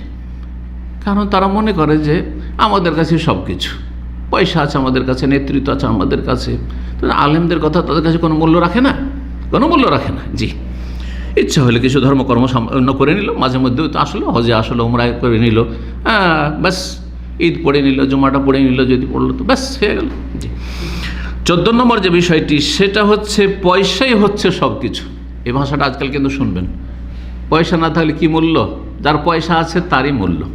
হ্যাঁ, পয়সা থাকলে সবাই আমার খোঁজ নেবে, এই ভাষাগুলো কিন্তু অনেক ভালো মানুষ থেকে শোনা যায়। হ্যাঁ, সুতরাং পয়সার পিছনে ছুটতে হবে। পয়সাকে মেন টার্গেট বানিয়ে ফেলেছেন। জান্নাত আপনার টার্গেট নয়, দিনের হেফাজত করা আপনার টার্গেট নয়, আপনার টার্গেট হচ্ছে পয়সাতে ইজ্জত আমার। এই ধ্যান ধারণা কোত্থেকে আসলো? এটা কাফেরদের থেকে।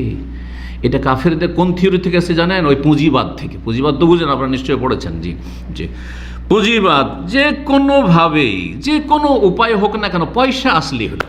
সুদ হোক, ঘুষ হোক, বেইমানি হোক, আত্মসাৎ হোক, আর হারাম ব্যবসা হোক, মদের ব্যবসা হোক, আর বেশ্যাখানার লাইসেন্স দিয়ে বেশ্যাখানা খুলে ব্যবসা হোক, যে কোনো ব্যবসা বাণিজ্য হোক না কেন, আই ইনকাম হলেই হলো।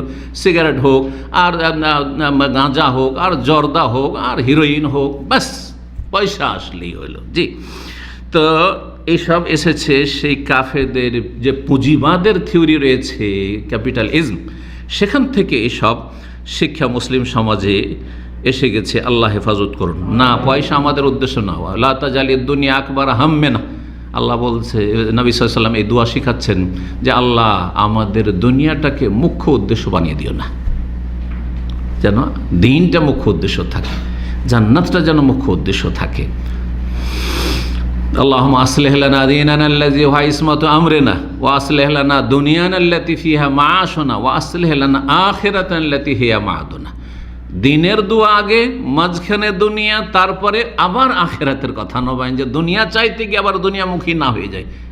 দেখলেন দোয়াতে আগে দিনের কথা আর তারপরে দুনিয়ার কথা। কেন? দুনিয়া লাগবে চলার মতো, খাওয়া দাওয়া, চলাফেরা, পরিবার আপনার দায়িত্ব আছে, পালন করতে হবে, কিন্তু সেটাই যেন মুখ্য উদ্দেশ্য। ওয়াসলিহ লানা আখিরাতানা, আল্লাহ আমার আখিরাতটাকে সুন্দর করিও। আল্লাতী ফিহা মাআদুনা, যেখানে আমাকে ফিরে আসতে হবে, শেষ পরিণাম ওইটাই, কোনো উপায় নাই, সেখানে সবাইকে যেতে হয় জান্নাত না হয় জাহান্নাম। জি, তো যথেষ্ট সময় হয়ে গেছে, সুতরাং সংক্ষেপ করছি। 15 নম্বর যে বিষয়টি, সেটা হচ্ছে যারা ধার্মিক লোক, সে আলেম ওলামাই হোক অথবা সমাজে যারা মুরব্বী, ধার্মিক, আল্লাহ ভীরু, তাদেরকে তুচ্ছ নজরে দেখা, তাদেরকে তুচ্ছ জ্ঞান করা, তাদের নিয়ে উপহাস করা এবং তাদেরকে ছোট করার চেষ্টা করা, এই মন মানসিকতা তৈরি হচ্ছে। আপনি স্কুল, কলেজ, ইউনিভার্সিটির যে নিউ জেনারেশন পয়দা হচ্ছে, তারা এত দিন থেকে সরে যাচ্ছে, কারণ সিলেবাসও ঠিক ওই রকমই, যাতে করে দিন থেকে সব কিছু প্ল্যানিংয়ের সাথে কাজ চলছে। এমনভাবে সিলেবাস থেকে ইসলামকে বিদায় করে দেওয়া হয়েছে, আর হচ্ছে, আর ধীরে ধীরে আরও হচ্ছে যে আলেম ওলামাদের নজর দেব, এদের কথা কি শুনে, এগুলো আমার তো কোনো আননেসেসারি, এগুলো তো আমার কোনো প্রয়োজন নেই এগুলো। জি, এগুলো যেন তাদের কাছে তুচ্ছ বিষয়। 16 নম্বর যে বিষয়টি, সেটা হচ্ছে সারা পৃথিবীর অর্থনীতি সুদি কারবারের ওপর, সুদি সিস্টেমের উপর নির্ভরশীল। আপনি মুসলিম দেশগুলো দেখুন, অধিকাংশ ব্যাংক সুদি ব্যাংক কিনা? হ্যাঁ, অধিকাংশ ব্যাংক সুদি ব্যাংক কিনা? কেন? মুসলিম দেশেও সুদি ব্যাংক রাখতে হবে? এটা কে শিখালো? কাফের দেশেও সুদি ব্যাংক, মুসলিম দেশেও সুদি ব্যাংক। এটা কি কাফেরদের গোলামি নয়? কাফেরদের অনুকরণ নয়? আচ্ছা, যারা ম্যাথমেটিক্স পড়ছেন, অঙ্ক নিয়ে লেখাপড়া করছেন, তাদের সুদের অঙ্ক শিখাইতে হবে কেন? মুসলিম দেশের সিলেবাসে সুদের অঙ্ক কেন শিখাইতে হবে? হ্যাঁ, যে সুদের হার এই যদি থাকে তো কত টাকা হয়, এই হয়, এগুলো শিখাইতে হবে কেন? কারণ ওখান থেকে মগজ ধলে হচ্ছে। এগুলো কোত্থেকে? সব কাফেরদের গোলামি থেকে এসেছে। 17 নম্বর যে বিষয়টি, সেটা হচ্ছে পুরুষ নারী সমান সমান, এই ধ্যান ধারণা পশ্চিমা সভ্যতা। এটি নর নারীর কোনো রকমের তফাৎ নেই। এই জন্য পশ্চিমা দেশে আপনি যদি কোনো জবের জন্য, আপনি ধরেন ওই দেশে গেছেন আর জবের জন্য আপনি দরখাস্ত করেছেন, লেখা লাগে না সেখানে লিঙ্গ কি, সেক্স লিখতে হয় না। এমনকি নামও না, নাম থেকে বুঝে নেবে যে ছেলে আছে না মেয়ে আছে। হ্যাঁ হ্যাঁ, তো ওটাও যেন না থাকে। আর কি না থাকে? যেন সেক্স, আমাদের দেশে মানে আছে মেল নাই ফিমেল, আছে না, একটা ঘর আছে, একটা ফর্ম ফিল আপ করলে ওই সব কিচ্ছু নেই, শুধু আছে আপনার বায়োডাটাতে সার্টিফিকেট। বায়োডাটা যখন সিভি পেশ করবেন, আপনার কি কোয়ালিফিকেশান আছে, ব্যাস এতটা। তার কাছে নর নারীর কোনো পার্থক্য নেই। মুসলিম সমাজেও তাই হতে চলেছে, যে সমস্ত কাজ পুরুষরা করছে আর সেখানে পুরুষরাই হচ্ছে উপযুক্ত কাজ করার জন্য, সেখানে গিয়ে মহিলা বসানো হচ্ছে, সেখানে মহিলাকে দেওয়া হচ্ছে। অথচ সেই কাজগুলি মহিলার দ্বারা সম্ভব না। কিছু কাজ আছে যেখানে মহিলাই বেশি উপযোগী, সেখানে বসান, আর সেপারেট করে বসান, একসাথে বসাইতে হয় এমন তো নয়। তো এই যে নর নারী সমান, আর শরীয়তে যে নর নারীর বিধিবিধানে পার্থক্য করা হয়েছে, নর নারীর মজলিসের ক্ষেত্রে পার্থক্য করা হয়েছে। আপনার বাড়িতে মেহমান যাবে, কিছু পুরুষ গেছে, কিছু মহিলা গেছে, ইসলাম কি বলছে? ঠিক আছে, মহিলাদের মজলিস আলাদা, সেখানে বসবে, আর পুরুষরা আলাদা বসবে, এটাই না ইসলাম। কিন্তু আজকাল দেখেন খাওয়া দাওয়ার যে গ্যাদারিংগুলি হয়, সেখানে যে বুফে সিস্টেমে খাওয়া দাওয়া হচ্ছে, বুফে সিস্টেমে যে খাওয়া দাওয়া হচ্ছে, সেখানে কি হয় দেখেছেন? বুফে সিস্টেমে খাওয়া দাওয়া, এক জায়গায় রাখা আছে খাবার, পুরুষরাও আসছে, মহিলাও আসছে, প্লেট উঠাচ্ছে আর উঠিয়ে নিয়ে যাচ্ছে, আর সব আপন আপন বসছে, পুরুষ মহিলা একাকার। খবরে 2002 সালের দিকের কথা। তো আমাদের এক ভাই ফ্যামিলি নিয়ে থাকতেন, ওনার বাসাতে দাওয়াত দিয়েছে। তো উনি লোক ভালো, সেই আকিদার মানুষ, তো এই জন্য দাওয়াত নিয়েছি। আমি তো জানতাম, দাওয়াতও নিই না, তখনও নিতাম না এরকম, কিন্তু জানি যে আমাদের কোরআন সুন্নাহর অনুসারী বেচারা দিনদার মানুষ। কিন্তু তার যে বন্ধু মহল, তারা নিছক দুনিয়াদার, ইল্লা মাশাআল্লাহ। তো দেখে বুফে সিস্টেম করেছে, খাবার নিতে গেছে, ওই দিক থেকে মহিলা, পর্দা আড়াতে ওই দিক থেকে মহিলা এসে খাবার নেওয়া শুরু করেছে। তার মধ্যে একজন চালাক মানুষ ছিল, সে যখন দেখেছে যে আমি ঢুকেছি, তখন ও মহিলাদেরকে না না না না তোমরা ঢুকে না, তোমরা এইদিকে ঢুকে, তোমরা পরে ঢুকবে। কিন্তু আসলে সিস্টেমটা ওটাই, যার ফলে মহিলারা ওই দিক থেকে নেওয়া শুরু করেছে। নিচ্ছিল, পুরুষও নিচ্ছে, মহিলাও নিচ্ছে ওই একই জায়গা থেকে খাবার। কিন্তু যখন শেখ মতিউর রহমানকে দেখে নিয়েছে, তখন বলছে না না তোমরা পরে আসো, পরে আসো। কথা বুঝতে পারছো?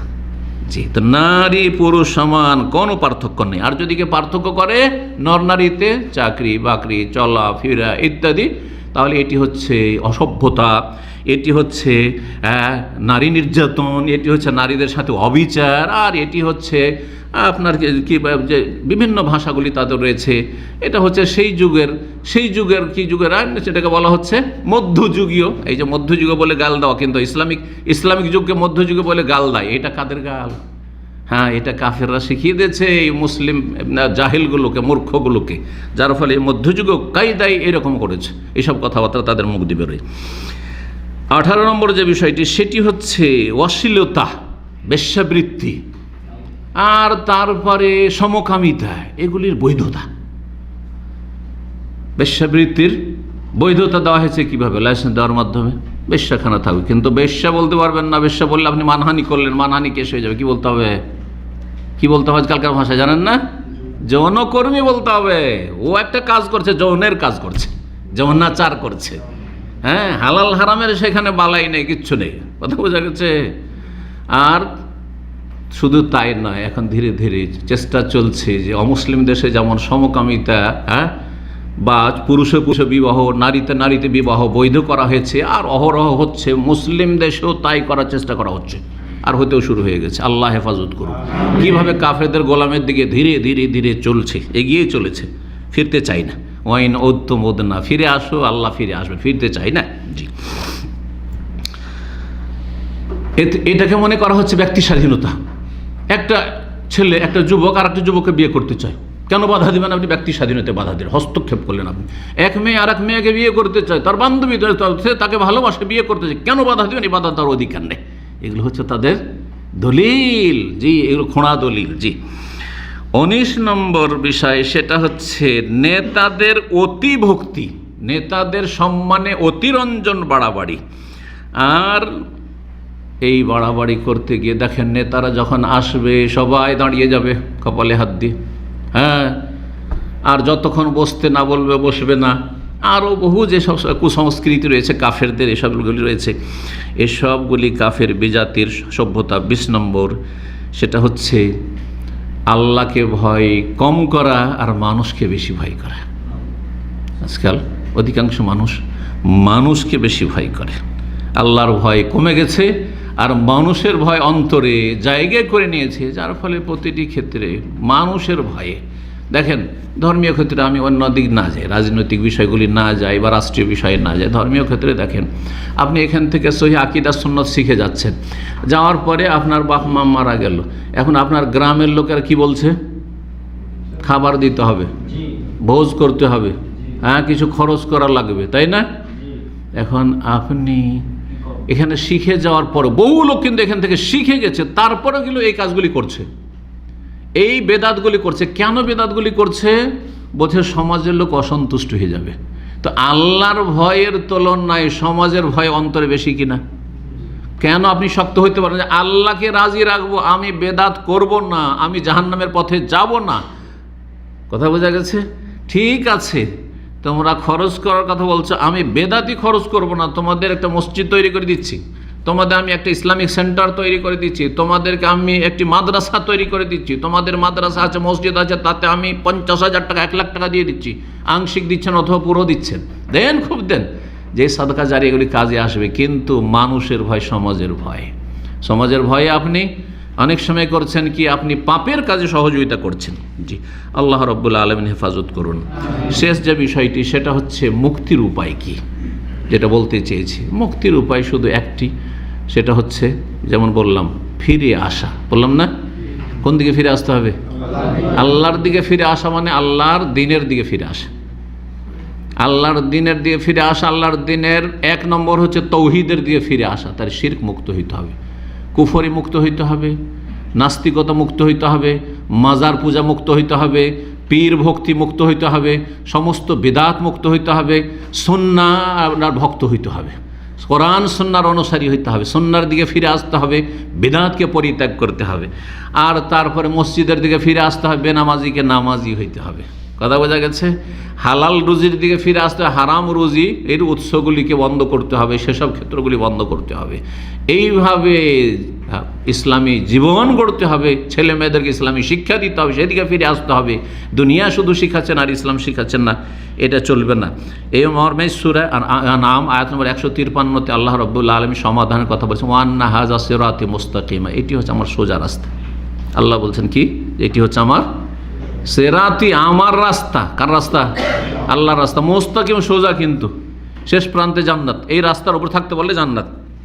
ফাত্তাবিউহু, সুতরাং সেই রাস্তাকে ফলো করা। কাফেরদের সভ্যতা ফলো করিও না, তাদের অনুকরণ করিও না, এই রাস্তার অনুকরণ করো। ওয়ালা তাত্তাবিউস সুবুল, এই বিভিন্ন যে রাস্তাগুলি বিজাতিরা দিয়েছে সেগুলির অনুসরণ করিও না। পুঁজিবাদ, সমাজবাদ, আর গণতন্ত্র, আর অমুকতন্ত্র, হ্যাঁ তমুকতন্ত্র, এইসবই যেও না। কোনো তন্ত্রেও যাবেন না, আর কোনো বাদে যাবেন না। বাদগুলিকে বাদ দেবেন, আর তন্ত্র থেকে মুক্তি লাভ করবেন। কথা বোঝা গেছে? কারণ ইসলাম জীবনের প্রতিটি ক্ষেত্রে আমাদের সমস্ত সমস্যার সমাধান দিয়েছে। ফাত্তাবিউহু ওয়ালা তাত্তাবিউস সুবুল, তোমরা বিভিন্ন রাস্তায় চলবে না। ফাতাফাররাকা বিকুম আন সাবিল, না হলে আল্লাহর রাস্তা থেকে তোমাদেরকে দূরে সরিয়ে নিয়ে চলে যাবে, ছিন্ন ভিন্ন করে। যালিকুম ওয়াসাকুম বিহি লাআল্লাকুম তাত্তাকুন, এটি হচ্ছে আল্লাহর ওসিয়ত, যাতে করে তোমরা বেঁচে থাকতে পারো। ইরবাজ বিন সারিয়া রাদিয়াল্লাহু তাআলা আনহু থেকে আবু দাউদে, মুসনাদ আহমদে, তিরমিজি, ইবনে মাজাহ হাদিসটি রয়েছে, হাদিস সহিহ। রাসূলুল্লাহ সাল্লাল্লাহু আলাইহি ওয়াসাল্লাম একদিন ওয়াজ করেছিলেন। ওয়াজ মানে বক্তব্য, ওয়াজ মানে সুর করা নয়, কিন্তু এটা দেশি কথা। ওয়াজ মানে হচ্ছে উপদেশ দেওয়া, ওয়াজ মানে বক্তব্য করলেন, আর খুব ব্যাপক, অর্থপূর্ণ, আর বড়ই মানে গুরুত্বপূর্ণ ভাষণ দিলেন নবী সাল্লাল্লাহু আলাইহি সাল্লাম, যাতে ওয়াজিলাত মিনহাল কুলুব, মানুষের অন্তর আল্লাহর ভয়ে কেঁপে উঠল। ওয়াজারাফাত মিনহাল উয়ুন, মানুষের চোখ দিয়ে ঝরঝর করে অশ্রু প্রবাহিত হলো, কান্না শুরু করে দিল।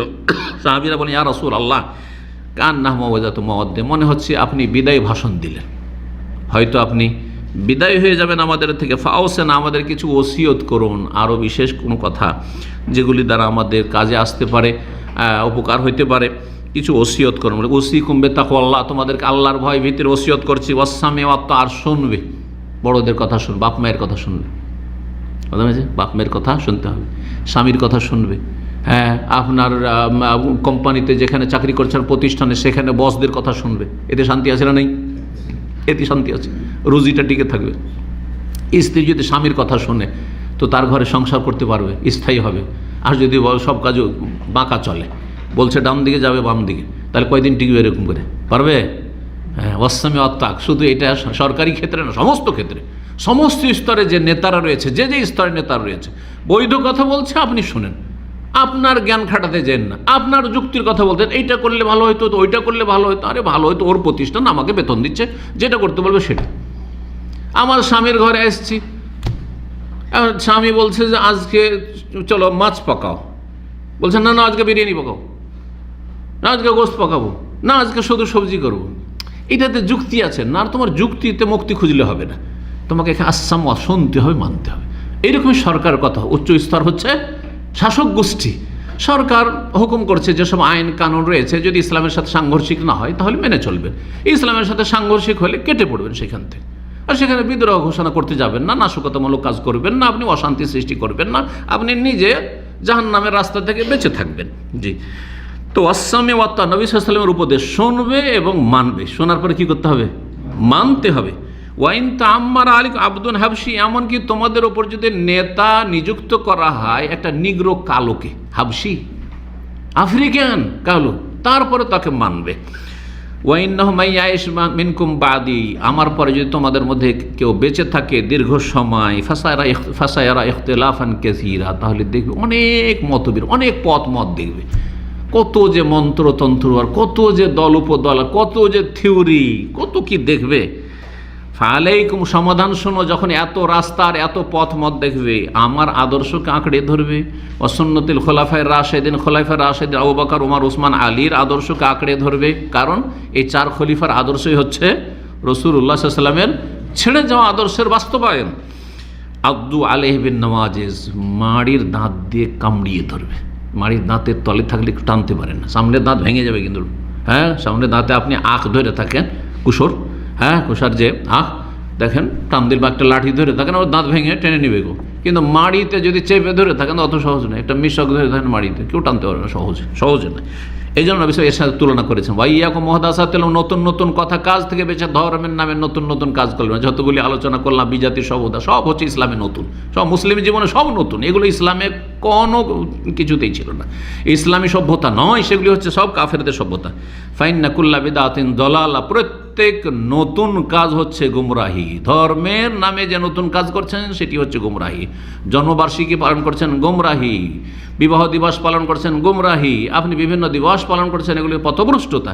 সুতরাং এসব থেকে বেঁচে থাকবেন। আল্লাহ রাব্বুল আলামিন যেন বাঁচিয়ে রাখেন, আল্লাহ রাব্বুল আলামিন যেন হেফাজত করেন, আল্লাহ রাব্বুল আলামিন দ্বীনের দিকে ফিরে আসার তৌফিক দান করেন, জান্নাতের পথে আল্লাহ যেন অবিচল রাখেন, উপকারী জ্ঞান দান করেন, ভালো আমলের তৌফিক দান করেন, দ্বীনের খেদমতের আল্লাহ তৌফিক দান করেন, তৌহিদ সুন্নাহ কায়েম করার তৌফিক দান করেন, শিরক বিদআত থেকে আল্লাহ বেঁচে থাকার তৌফিক দান করেন।